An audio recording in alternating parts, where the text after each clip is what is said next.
Imagine surviving the impossible once, a searing, world-ending cataclysm that vaporizes cities and leaves behind only shadows.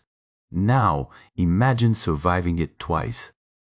This isn't a hero's myth spun from ancient fables. This is the true story of Tsutomu Yamaguchi, an ordinary man, a marine engineer from Nagasaki, caught in the epicenter of humanity's most destructive invention, not once, but twice.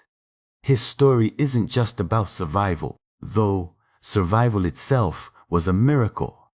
It's about the invisible wounds that never truly heal, the lifelong burden of unspeakable memory, and the quiet, profound courage of a soul who, after witnessing the very gates of hell, chose to speak for peace. It is the story of a man who carried the weight of a transformed world on his shoulders, a man whose unique suffering forged him into a powerful, undeniable voice for disarmament. The morning of August the 6th, 1945, dawned like any other in Hiroshima. A canvas of soft, pearly light stretched across the sky, promising another humid summer day. The city, a vibrant hum of human endeavor, was waking up. Shops were setting out their wares, children were scampering to school, and the rhythmic clatter of streetcars echoed through the narrow lanes. For Tsutomu Yamaguchi, a lean, thoughtful man of 29, the day held the promise of an ending. He was a marine engineer for Mitsubishi Heavy Industries, and his 3-month business trip to Hiroshima was finally drawing to a close. Soon, he would be home in Nagasaki, reunited with his beloved wife, Hisako, and their infant son, Katsutoshi, whose gurgles filled his thoughts more often than blueprints. He was walking towards the docks, a mere 3 kilometers from the city's bustling heart. The air was thick with the scent of brine from the nearby harbor and the distant aroma of freshly baked bread. His colleagues, Akira Sarashina and Kuniyoshi Sato, walked beside him, their voices a low murmur, perhaps discussing the details of the oil tanker they'd been designing, or simply the simple joys of returning home.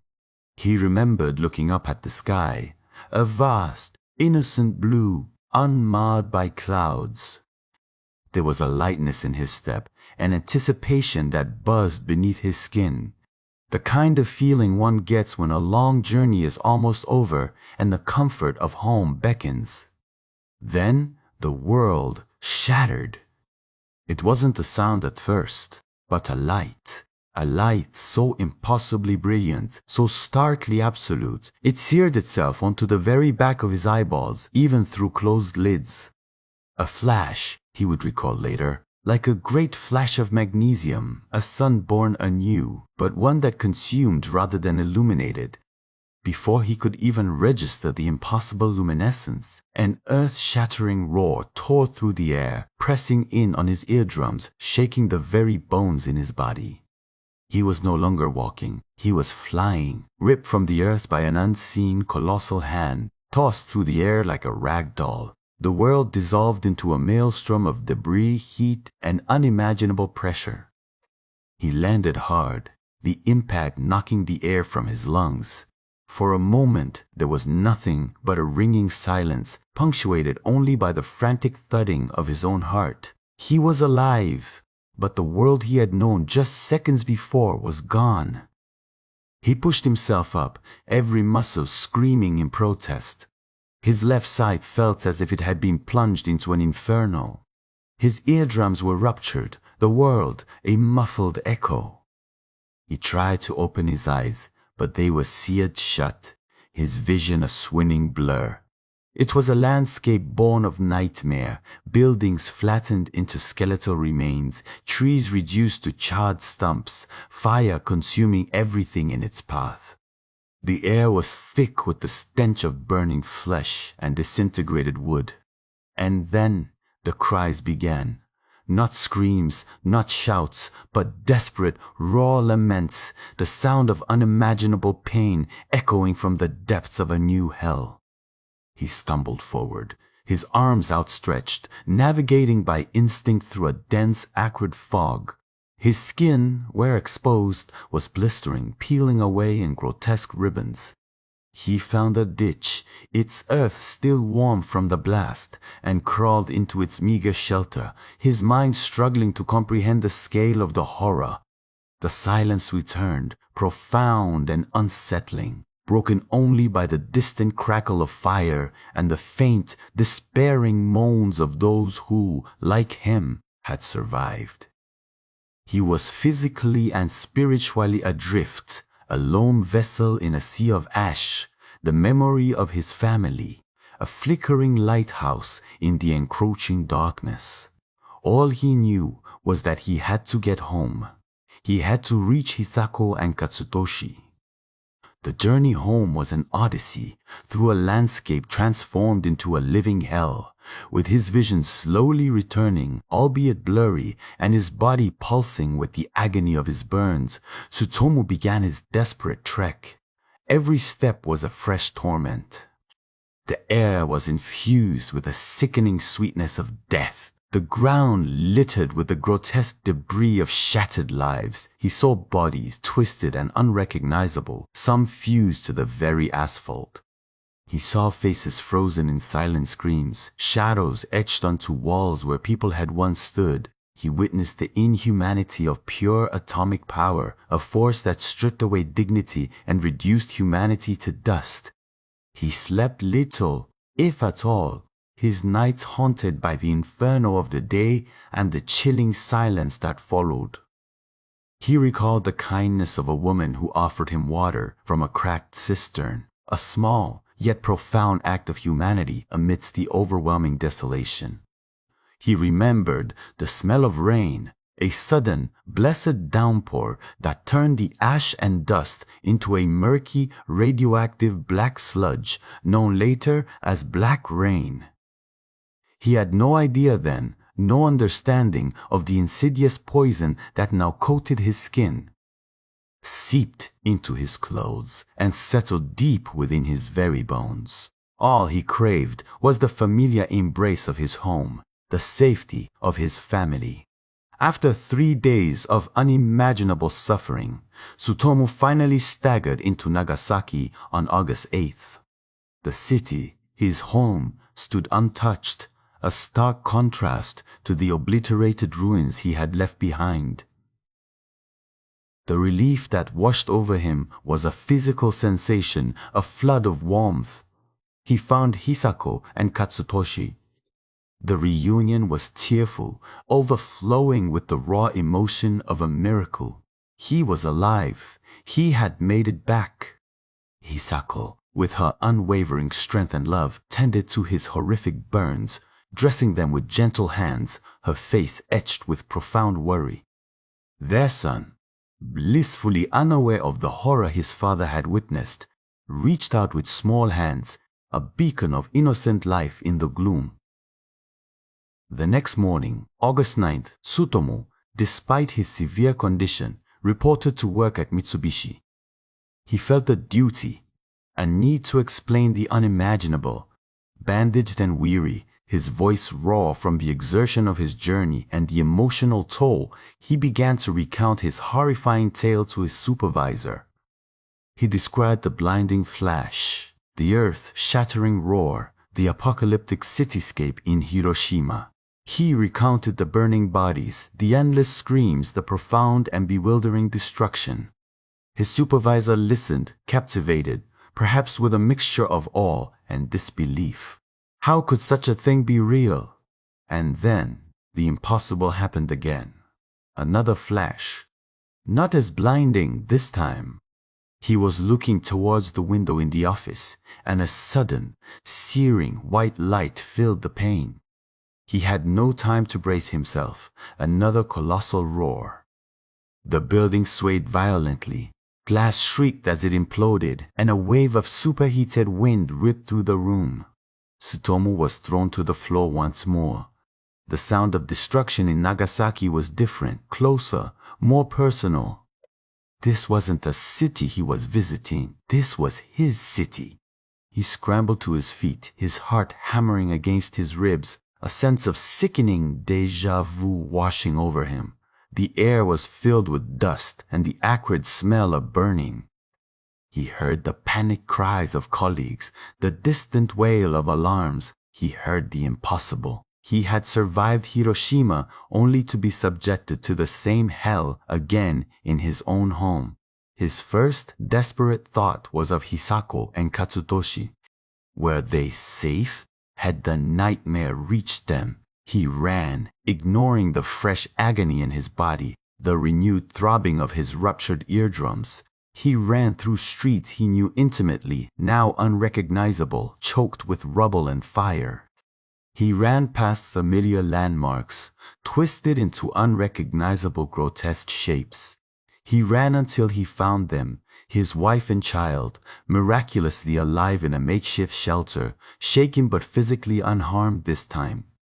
The relief was overwhelming, a staggering wave that nearly brought him to his knees. But he was changed. He was a survivor of 2 atomic devastations, marked by an experience so unique, so utterly horrifying, it set him apart. The sheer unlikelihood of his survival was a miracle. But miracles, he would soon learn, often bore a terrible, hidden cost. The immediate aftermath was a blur of high fever, continuous vomiting, and the agonizing throb of his unhealing burns. His body, already ravaged by the Hiroshima blasts and the arduous journey, was now battling the insidious creeping effects of radiation sickness. For over a week he lay prostrate, his strength draining away, his future a terrifying unknown. The doctors, overwhelmed and under-resources, could offer little beyond rudimentary care. He carried the black rain within him, a silent, invisible assassin.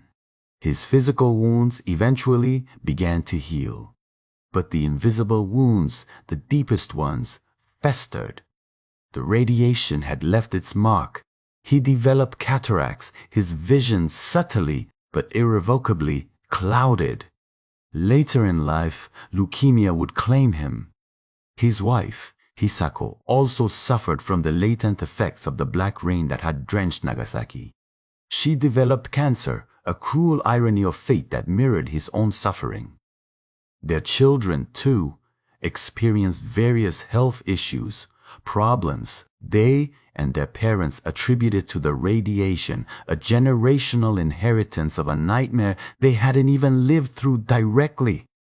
The atomic bombs didn't just destroy cities, they destroyed futures, fractured families, and cast a long, chilling shadow over generations. Tsutomu Yamaguchi, the man, was irrevocably altered. Before the bombs, he was likely full of the ordinary optimism of youth, dedicated to his work, looking forward to raising his family. After, he became quieter, more introspective. He carried a weight that no one could truly comprehend, a silent understanding of a horror that defied articulation.